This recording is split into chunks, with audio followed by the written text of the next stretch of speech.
मेरे विरोध करने पर मुझे जेल भिजवाना, ये तुझसे कृष्ण प्रसाद का प्यार नहीं तो और क्या है? मेरे जेल जाने के बाद तू उससे रोज मिलती जुलती रही, और जब उसका दिल भर गया तो मुझे रिहा करवा के तेरी नजरों में देवता बन गया। नहीं दीपक, ऐसा कुछ नहीं है, मेरा विश्वास करो। अगर ऐसा कुछ नहीं है तो फिर मेरे जेल जाने के बाद तू उसे मिलने क्यों गई? तुम्हें जेल से छुड़वाने के लिए। मुझे छुड़वाने के लिए बाबूजी भी थे। हाँ, लेकिन उनकी लाख कोशिश करने के बावजूद भी कृष्ण प्रसाद तुम्हें छुड़वाने को तैयार नहीं था। तो फिर तुम्हारे कहने से वो कैसे मान गया? ऐसी कौन सी वजह थी कि तुमसे मिलकर उसने मुझ पर लगाए हुए लाखों रुपए का गबन का इल्जाम वापस ले लिया? इसलिए क्योंकि तुम एक दूसरे से प्यार करते हो। कृष्ण प्रसाद मेरा कुछ भी बिगाड़ नहीं सकता था, लेकिन तुमने तो कुछ बाकी ही नहीं रखा। अगर तुम अपने पति से ज्यादा प्रेमी को ज्यादा अजीज मानती हो तो मैं तुम्हें आजाद करता हूं। जाओ, कृष्ण प्रसाद से शादी कर लो। दीपक, तुम जानते हो कि तुम क्या कह रहे हो? अच्छी तरह जानता हूं। तुम कुछ नहीं जानते। जिस बात को तुमने सर उठाकर कह दिया, वो बात मैं ख्वाब में भी नहीं सोच सकती। दीपक, मैं तुम्हारी पत्नी हूं, मेरा विश्वास करो।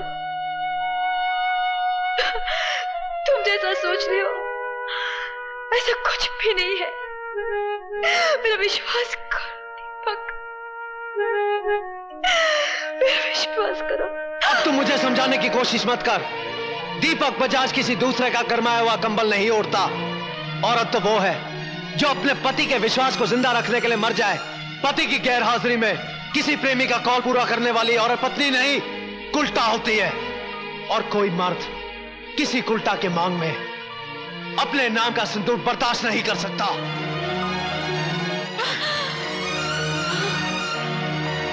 दीपक, तुम पछताओगे। इससे पहले कि मैं अपने आपे से बाहर हो जाऊं, दूर हो जा, दूर हो जा मेरी नजरों से। Get out.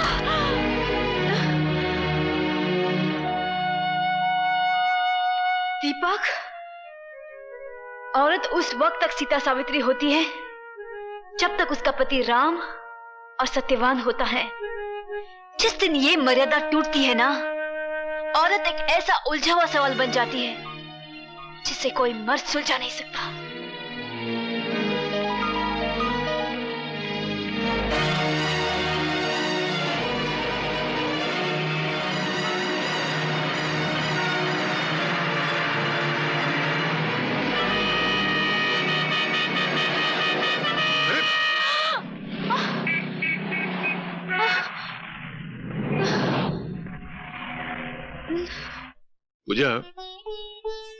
मुझे तुम्हारी गुजरी हुई जिंदगी के बारे में पूछने का हक तो नहीं है, लेकिन इतना मैं जरूर जानना चाहता हूं कि वो क्या वजह थी जो तुमने कृष्णा को भुला दिया।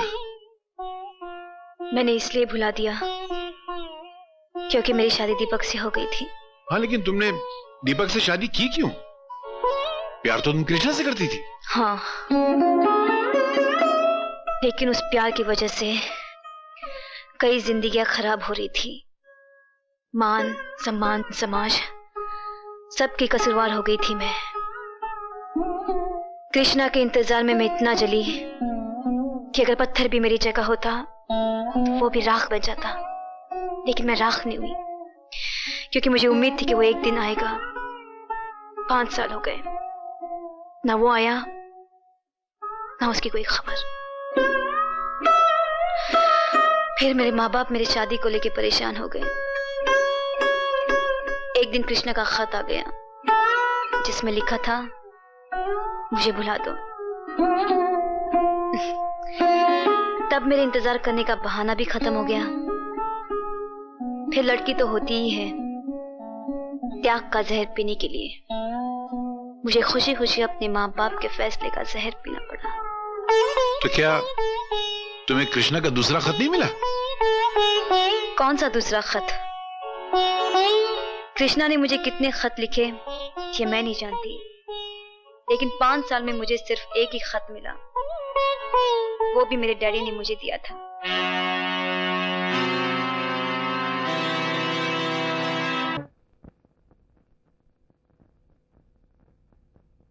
तुम्हारा नाम? रवि। काम क्या करते हो? कोशिश तो बहुत की, लेकिन इस सरकार ने काम ना देते हुए बेकार ही रखा है। और इसीलिए तुम जुर्म की ओर निकल पड़े हो। जुर्म? कैसा जुर्म? तुमने रघु नाम के आदमी को मारा, क्या ये जुर्म? इस संसार में मारते तो सभी हैं, सिर्फ अंदाज अलग अलग है। जुर्म उगलवाने के लिए पुलिस मुजरिम को मारती है, इंसाफ की कुर्सी पे बैठकर कलम की नोक से आप मुजरिम की जिंदगी को मारती हैं। उसी तरह शराफत की राह से भटके हुए एक आदमी को इंसानियत याद दिलाने के लिए मार दिया, तो क्या जुर्म हो गया? सजा देने वाले तुम कौन हो? मैं इस पवित्र भारत देश का एक नागरिक हूं। यहाँ का समाज नारी को मां और बहन के रूप में देखता है, और उसी समाज के गंदे जरासिम ने एक लड़की की इज्जत पर हाथ डाला, तो मुझे मजबूरन हाथ उठाना पड़ा। कुमारी पद्मा को अदालत में पेश किया जाए। कुमारी पद्मा, कुमारी पद्मा।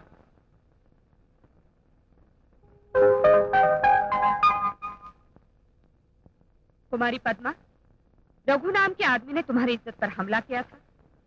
जी नहीं। साफ साफ बयान करो कि क्या वाकया पेश आया था। मैं और रघु एक दूसरे को अच्छी तरह जानते ही नहीं, बल्कि पुराने दोस्त हैं। मेरे और उनके पिताजी के बरसों से राजनीतिक संबंध हैं। सिर्फ इतना ही नहीं, रघु एक आदर्शवादी हैं। उन्होंने एक गरीब लड़की को अपनी पत्नी बनाया। उस दिन इस रवि ने मुझे पकड़ा और जबरदस्ती किस करने की कोशिश की। ऐन वक्त पर रघु ने आकर मुझे बचा लिया, और इस रवि ने गुस्से में आकर बड़ी बेरहमी से रघु को पीट डाला।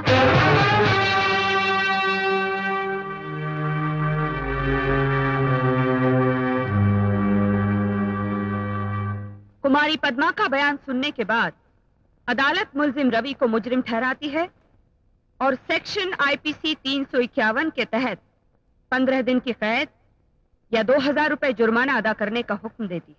दीदी, ये अन्याय है, तुम्हें अपना फैसला बदलना होगा। Silent, silent. अरे तुम्हारे साइलेंस के ऐसी की तैसी दोबारा तो मैं देखती हूँ। दीदी, दीदी, ये क्या किया? अच्छा नहीं किया तुमने। क्या ये तुम्हें अच्छा लगता है कि वो? शोर मत मचाओ, ये कोर्ट चेंबर है। अरे कोर्ट चैम्बर है तो मुझे क्या? मैं तो आज तक समझती थी कि मेरे पति के पास सिर्फ दिमाग नहीं है, लेकिन आज पता चला कि तुम्हारे पास भी नहीं है। शांति, तुम तो अच्छी तरह जानती हो कि रवि औरतों की कितनी इज्जत करता है। वो साली लुच्ची लड़की झूठ बोल गई और तुमने सच मान के रवि को सजा दे दी। हाँ? अरे मैं यहाँ गला फाड़ फाड़ के चिल्ला रही हूँ और तुम जवाब तक नहीं देती। बोलो ना। ये 2000 रुपए जुर्माने की रकम भर दो और उसे छुड़ा लो। अरे दीदी तुम महान हो। मेरी प्यारी दीदी, हजारों साल जियो।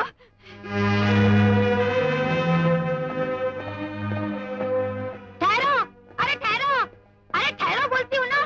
तुमको तो बस मौका मिलना चाहिए कि लगाई हथकड़ी और लेके चल दिए जीप में। बड़े आए मेरे भाई को ले जाने वाले। ये देखो, रुपए लेकर आई हूँ। जुर्माना भर के अपने भैया को यूं छोड़ा के ले जाऊंगी। चल रही? नहीं दीदी, मुझे जाने दो, मैं जेल जाकर ही क्या? रहूंगा। रवि, हाँ दीदी, जब इंसाफ की कुर्सी पर बैठने वाले झूठ और सच को ना पहचानते हुए मुझे मुजरिम ठहरा सकते हैं, और इंसानियत के नाते जिनकी मदद करो वो भरी अदालत में झूठा इल्जाम लगाकर मुझे फंसा सकते हैं, तो मेरा भी फर्ज बनता है कि मैं जेल चला जाऊं। रवि, घर के खाने में जरा सा नमक कम पड़ जाए तो तू खाना नहीं खाता। जेल का खाना तू कैसे खाएगा रे? दीदी, आज जब इतना बड़ा धोखा खा लिया तो जेल का खाना क्या मुश्किल है, खा लूंगा। चलिए।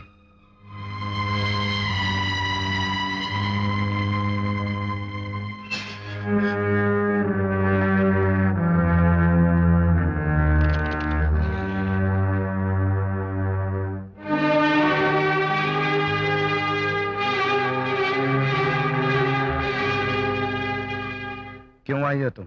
माफी मांगने। तुम्हें शायद धोखे देकर माफी मांगने की आदत हो गई है, लेकिन मेरी आदत नहीं है कि जानबूझकर गलती करने वालों को माफ कर दिया करूं। मैंने अपनी मर्जी से तुम्हें धोखा नहीं दिया।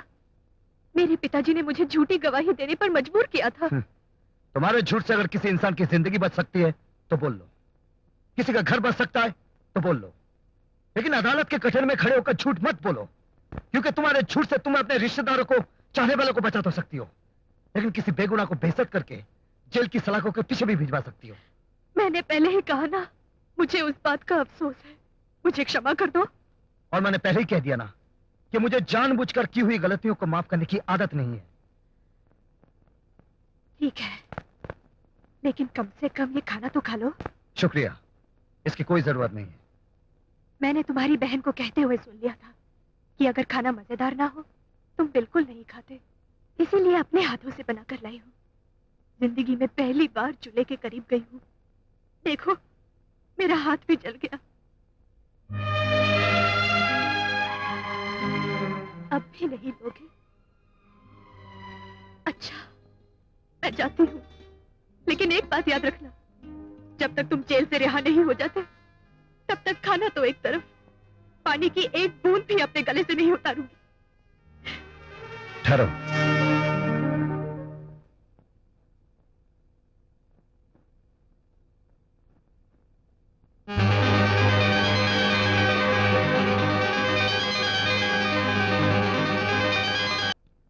भाऊ साहब, आज आप उनके बारे में बहुत पूछताछ हो रही है, क्या असल बात क्या है? हाँ?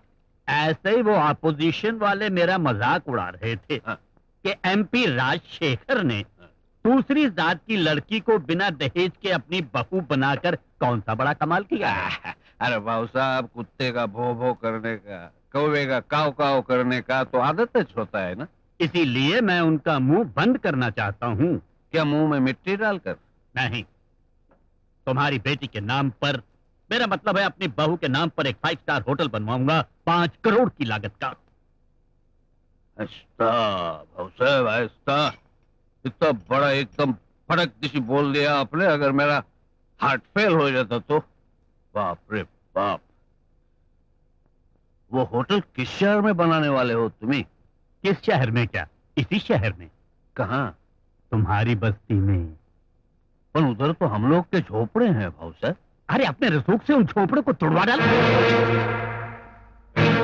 उसके बाद ये गणेश विठल कोल्हापुरी, जो मुश्किल से दिन में 5 रुपए भी नहीं कमा सकता, उसकी बेटी 5 करोड़ की मालकिन बन जाएगी।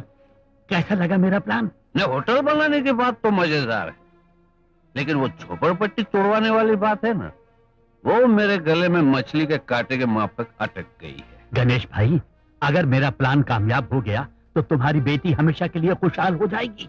हाँ, ये तो सच है।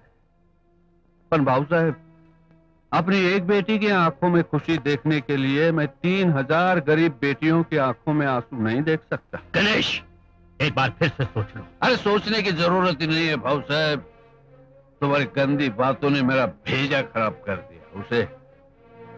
उसे अब दारू से धो के साफ करना पड़ेगा। मैं जाता हूं।